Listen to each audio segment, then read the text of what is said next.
Iba't ibang uri ng manginginom. Una, the manager.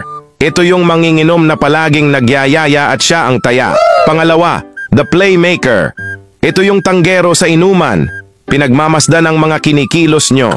Pangatlo, the hiker. Dalawang klase ito, isang active, palipat-lipat ng upuan para makarami ng tagay at isang passive, palipat-lipat ng upuan para makaiwas sa tagay.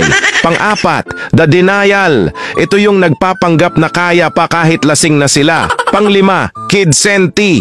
Ito yung manginginom na maraming naaalala pag nakainom, napakadrama. Pang-anim, the flash.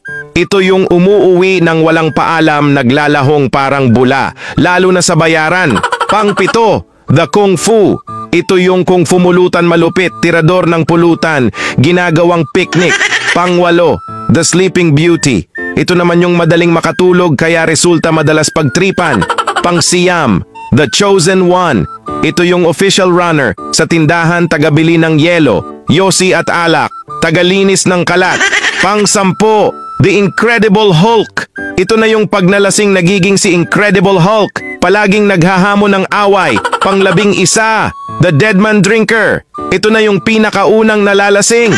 Pang-12, the Sex Finder.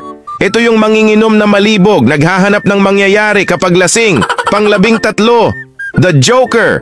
Ito yung hindi nauubusan ng kwento, laugh trip kasama. Pang-14, the Barber. Ito yung mahilig magkwento, kahit wala ng sense ang sinasabi, as in talk shit. Pang-15, the Videoke King Queen. Ito na yung wala nang pakialam basta may hawak ng mikropono.